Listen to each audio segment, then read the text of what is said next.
Spoilers ahead for Don't Worry, Darling.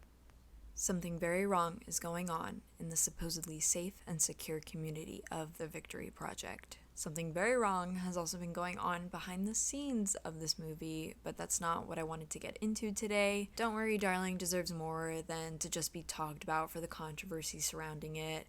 After all, this is a real film. Feels like a movie. You know, my favorite thing about the movie is it feels like a movie.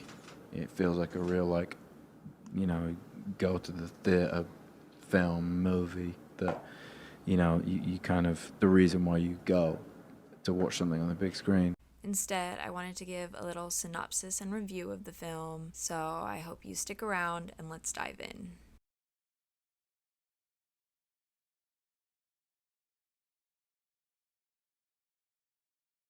The movie opens with a scene of all the couples having a party, and we quickly develop an understanding for the type of relationship that Alice and Jack have.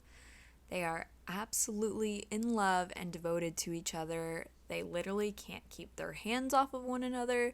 The chemistry between Florence Pugh, who plays Alice, and Harry Styles, who plays Jack, is just electric. The couple gets invited to a little get-together held at Frank and Shelley's house, with Frank being the head of the Victory Project. We also get introduced to the new couple in town, Violet and Bill. While Frank is giving his speech, Margaret, another wife, makes an outburst questioning the Victory Project. The first act of the movie moves slowly as we discover Margaret is not well and is suffering from paranoia and delusions. She, against the rules, had gone into the desert with her son, only to be found again without him. The rest of the wives do not look kindly upon what is happening with Margaret. She threatens the stability of their perfect, simple lives. To question the Victory Project is to question each of these individuals and what they believe in. Everyone is deeply committed to the project, as it is the bedrock of their whole lives. Where they live, where they work, it is all centered around this mysterious mission. In the first act, we also discover that the wives attend this ballet class headed by Shelley, again Frank's wife. Shelley emphasizes uniformity and symmetry, which mirrors the layout of the town, especially the roundabout that the main characters live around. This is a good time to comment on how absolutely stunning this movie is.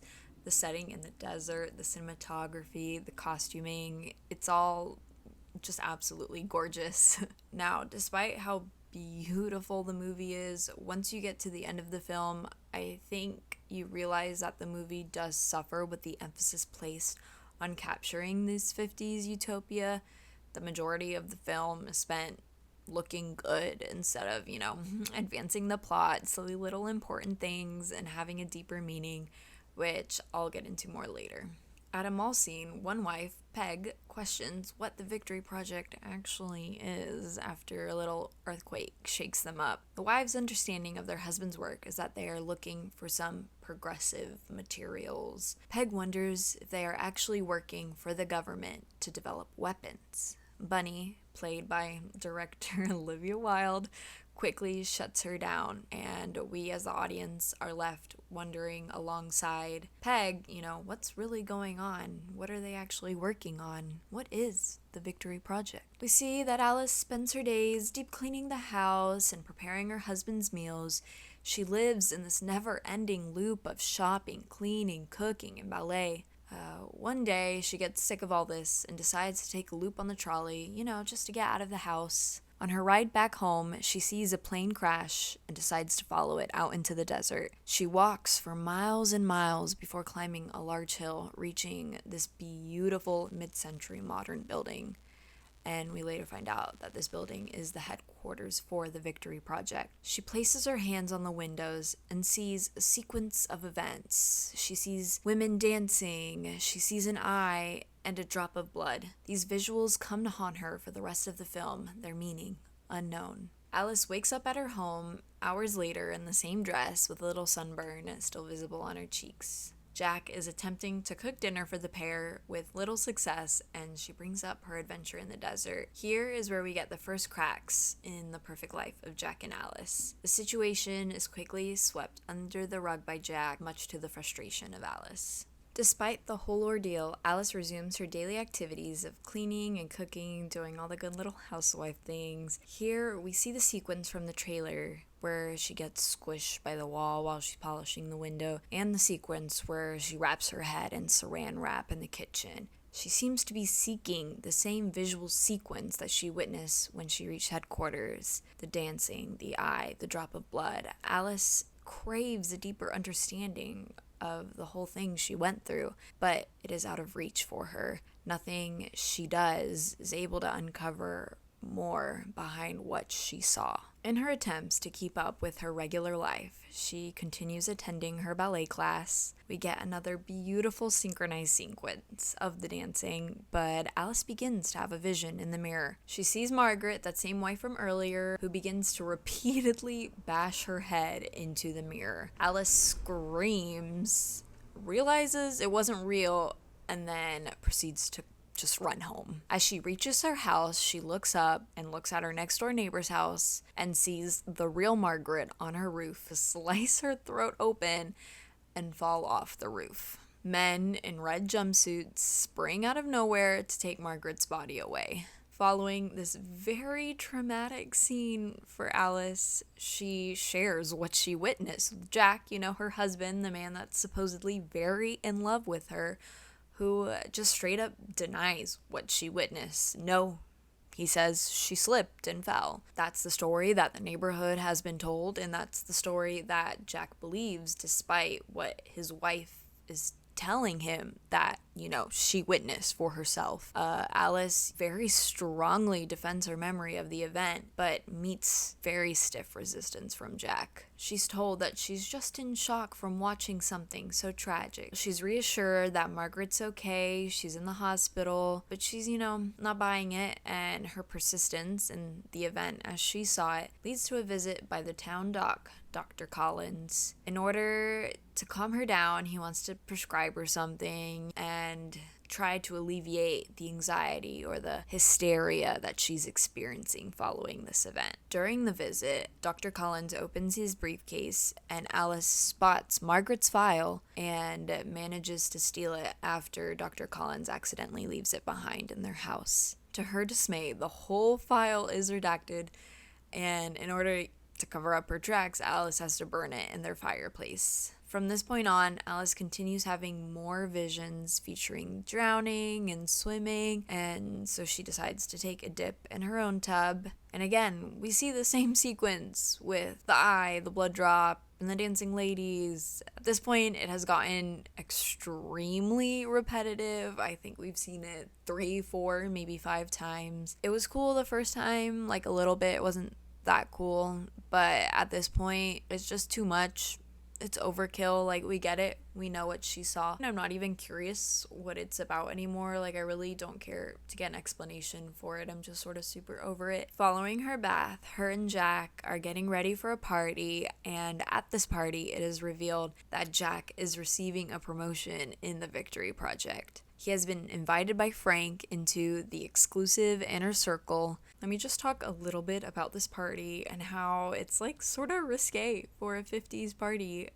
We have a cameo by none other than the Queen of Burlesque, Dita Von Teese, who gives a little strip show for the whole party, which I feel like would not actually fly at a corporate party in the 1950s. It feels a little too modern. Yeah, that was really cool. Good cameo. But the whole situation ends up becoming extremely overwhelming for Alice. She knows that there is something deeply wrong with what is going on around her. She knows that she saw Margaret slit her throat. She knows they're covering everything up. While her husband is up on stage celebrating his win with Frank, Alice goes to the bathroom and just completely breaks down. Bunny, her steadfast friend, comes in to check on her, and Alice proceeds to share everything that has happened to her with Bunny. She shares, thinking that someone will finally believe her, but she ends up just being completely shut down again. Bunny does not believe her at all and warns her of the dire consequences that her language could have on her husband Jack and their livelihood, their lives. Interspersed with this very emotional moment from Alice, we are getting A very interesting tap dance sequence from Harry Styles. I'm not even gonna say Jack because it's just Harry Styles dancing. It's not Jack, it's Harry. But yeah, lots of tap dancing from Harry while Alice is just in the bathroom having a complete meltdown. Sounds about right, you know. Now again, Alice knows she has to put up this facade of normalcy, so she throws a party to celebrate Jack and his promotion and invites Frank and Shelley, and they accept, they come. While she's preparing dinner, Frank comes into the kitchen and just confronts her about everything that's been going on. He shares that he has been waiting for someone like her to challenge him. I've been waiting for someone like you, someone to challenge me. Like a good girl. Unsurprisingly, after Frank's little speech in the kitchen, she takes this as an invitation to launch a verbal attack on the Victory Project at the dinner table, revealing that something very wrong is going on.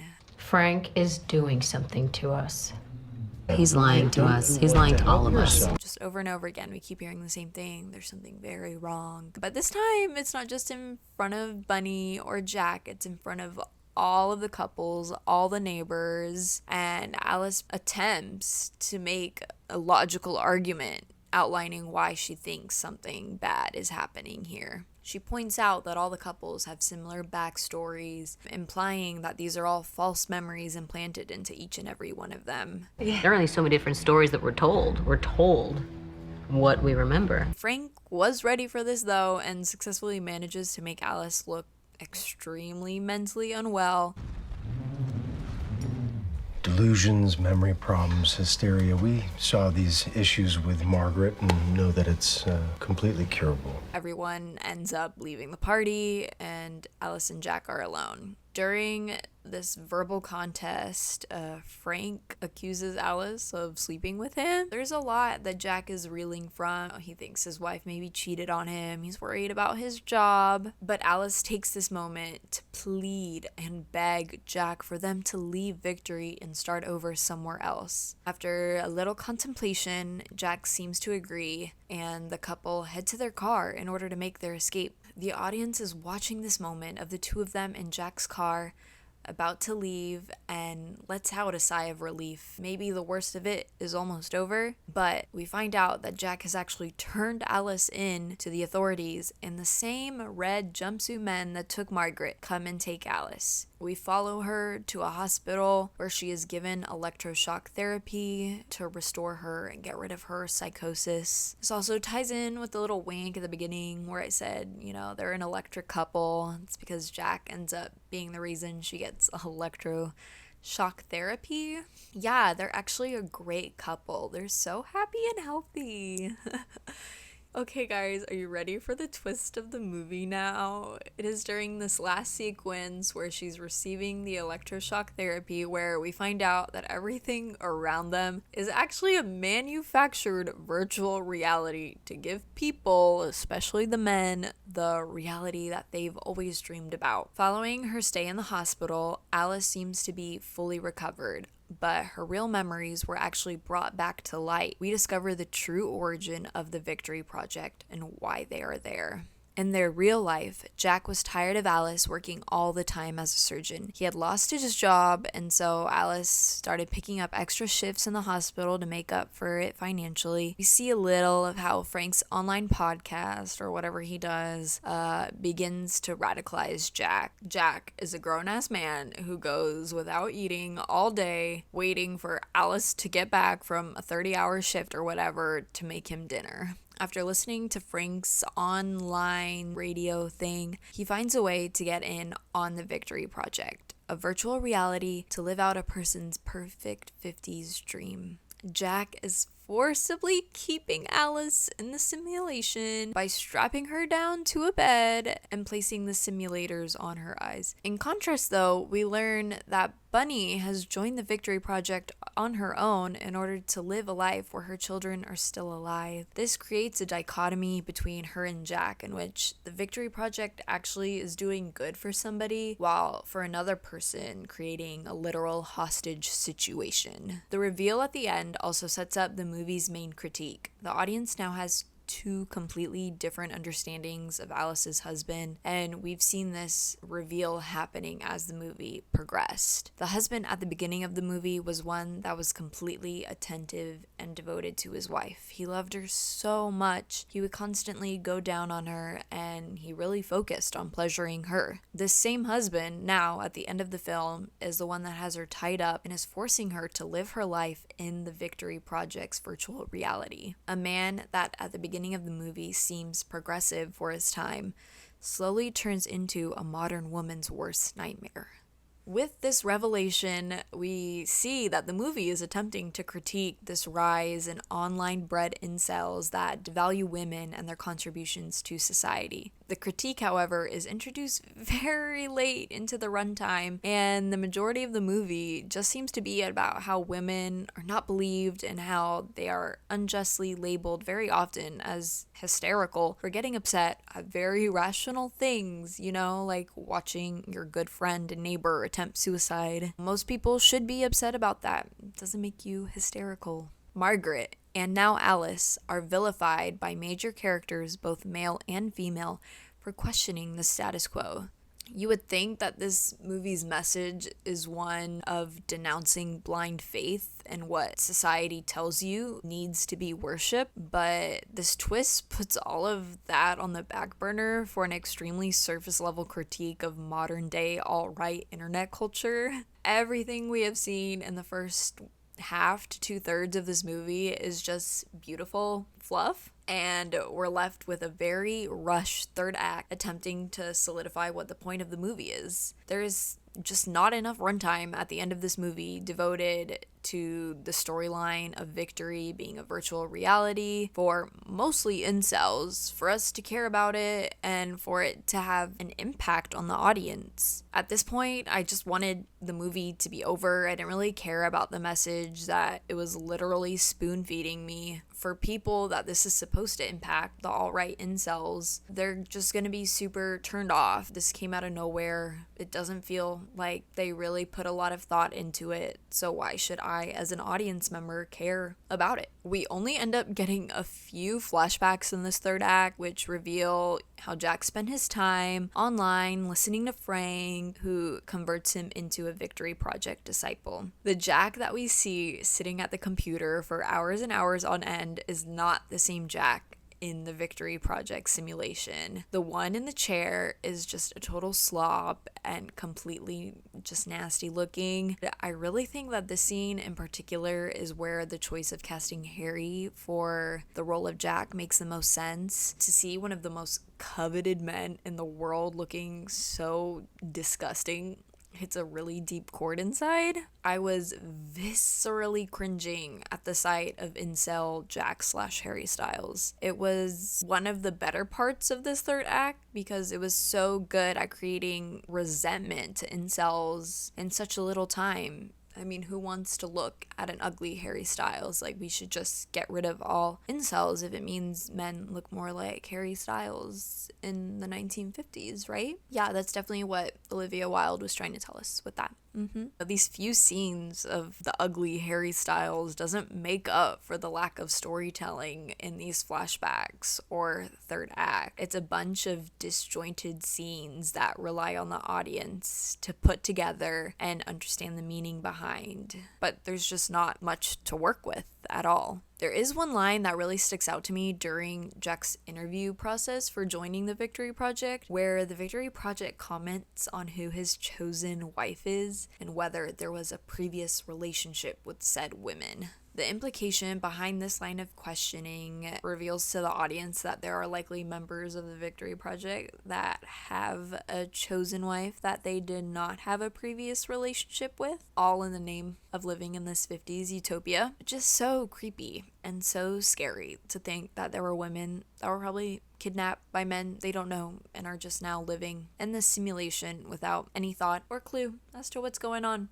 That's all they know is this 50s utopia. So we learn that this whole situation arose because Alice was working too much and Jack resented it, so he decided to put her in a simulation. But if the situation was reversed and it was Jack working all the time, then there would literally be no issue. It would be completely acceptable for Jack, as the man of the household or whatever, to work all day and then come back home at the end of the day with the expectation that the wife has completed all the chores, made dinner, took care of the kids. And it really brings to light that we have made progress towards a more equal standing for men and women in the workforce, in life in general. But this online culture that the movie didn't really fully examine is a major source of pushback to the progress we have made. This idea of online radicalization is not super directly addressed, only implied by showing us Jack on some chat forums and listening to Frank, but it is so important for us to be talking about that and for our media to be critiquing it, especially media that is going to be watched by men, as a lot of these, very movie-like films are.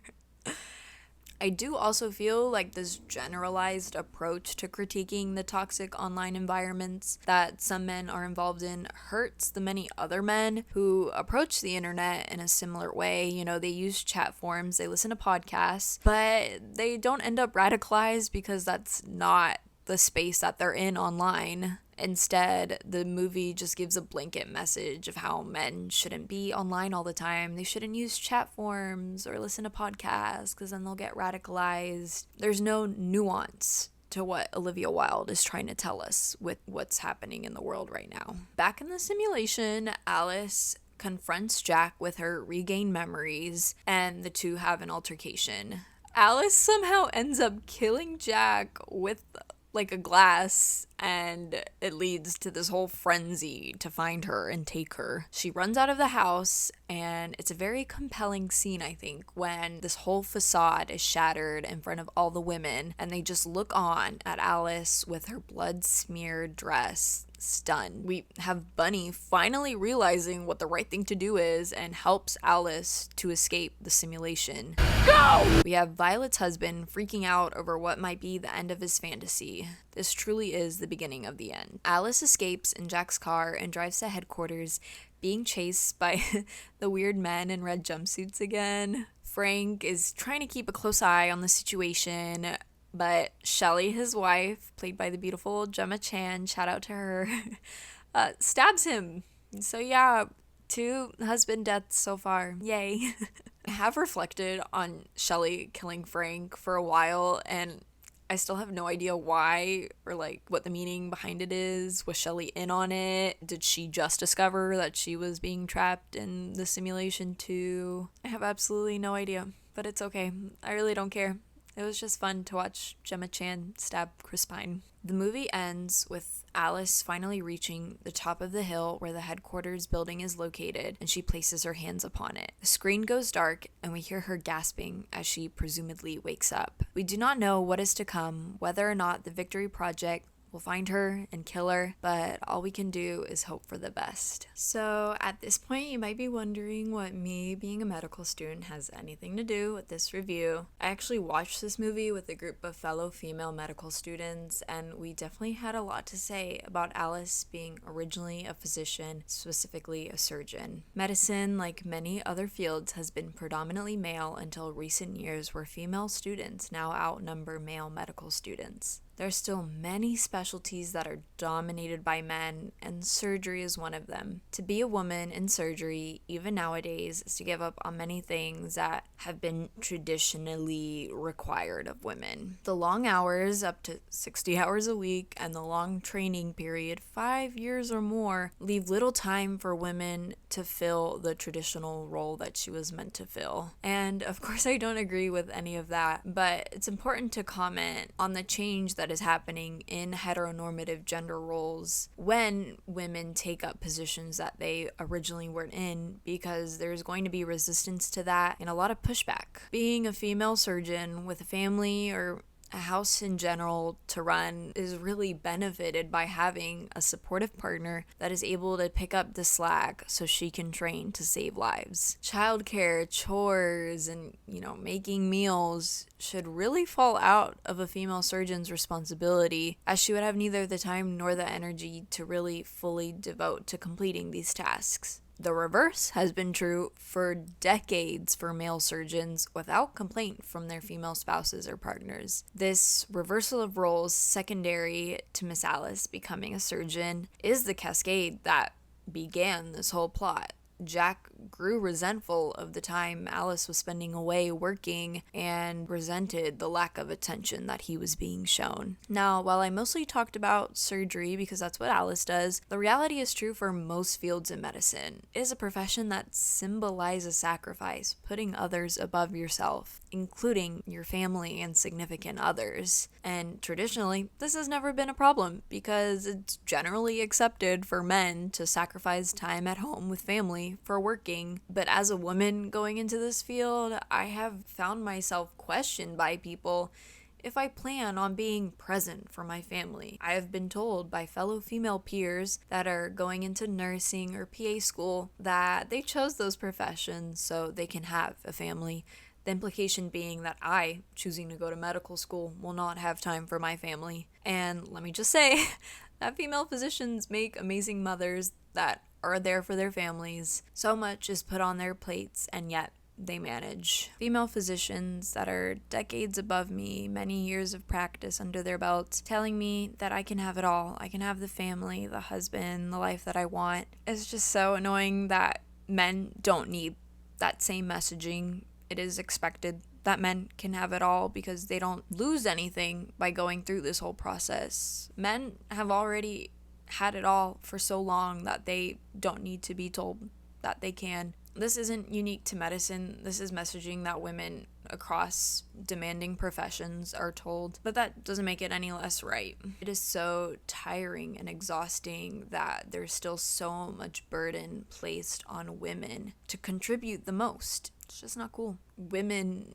that are becoming doctors and that are doctors are still expected to do all the things that women at home are supposed to do, but without the same grace and time and energy that their male counterparts have enjoyed for decades and centuries. It really shouldn't be controversial to say or think that women in medicine can sacrifice time with their family in order to do a good job and help others. And we shouldn't be looked down on it for it, and our partners should not grow resentful of this fact and turn into incels. Just a thought. The increased time away from home is a reality for women in many other professions. It's not unique to, doctors. And the expectation that men are the ones that are away all day working is true regardless of their profession. But since I'm a medical student and Alice is a doctor, that really influenced the lens in which I viewed this third act of the movie. For a heterosexual female doctor, medical student, I felt like this movie really evoked a fear in us that by choosing this profession, we have accepted a life that makes it difficult to find a good partner, have a family, or, do whatever is important to you. Many men still, unfortunately, subscribe to the idea that keeping a house, raising children, etc. is squarely a woman's job, and that percentage is increasing as more popular figures online push that messaging. Andrew Tate. I think this backstory, for its faults and everything, worked as well as it did because Alice was a physician. I think this is one of the most sympathetic professions that could have been chosen for Alice. We are obviously meant to be extremely on her side as kidnapping people and all the very bad things that Jack is doing to her is very wrong. Additionally, the demands of becoming a successful physician are far greater than the majority of other professions, which seems in this case to amplify the hostility that some men, like Jack, have to progress in gender equality. We understand how Jack had time alone to get radicalized online. We see that despite devoting herself to such a noble cause, she is still expected to be the perfect wife at home from a time that is long past. While Jack might have been okay if she had chosen a regular 9 to 5, she didn't. She was a doctor, and it's a very demanding job that gave Jack ample opportunity to learn online that she should not be in such a demanding job away from home. However, we never really know for sure how much he was radicalized online, and we never really find out what exact language Frank was using or if he was looking at any other people or websites. What pushed him over the edge? Maybe he was already an incel, but I think what we're supposed to infer as the audience is that he was radicalized by Frank from the scenes of him listening to him, but there just wasn't enough explanation to know for sure. And just a quick side note before we finish, it is not lost on me that the devaluation of medical advice and science and society has correlated greatly with the increasing female presence in the field, and I wanted to make sure to say that I'm not pretending to represent what all women in medicine think or feel about this. My comments are shaped by my experiences and fears, as well as sentiments heard from other women. To sum this movie up, I think the online critique of this being the white woman's Get Out is very true. The movie is very reminiscent of things that we've already seen in Get Out, but also The Twilight Zone and Black Mirror. Director and actress in the film, Olivia Wilde, did come to impress with the visuals. There's no denying that. I know I talked about how beautiful this movie is, but I also wanted to comment on how amazing the performances were by Miss Florence Pugh, Gemma Chan, and Chris Pine. They carried the movie with their performances, and it would not be half as good.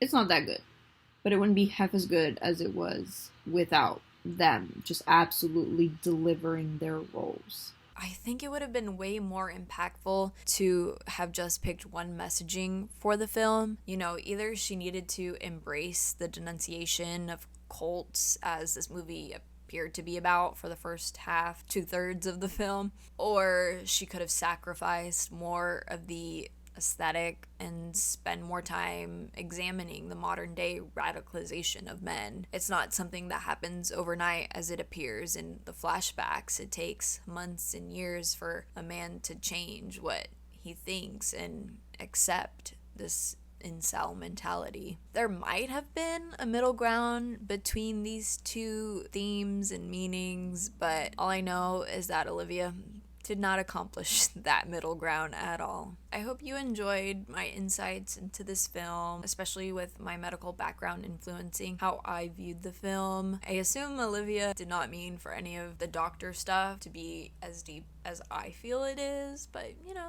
that's okay. Thanks for watching, and I hope you'll watch the next one. Bye.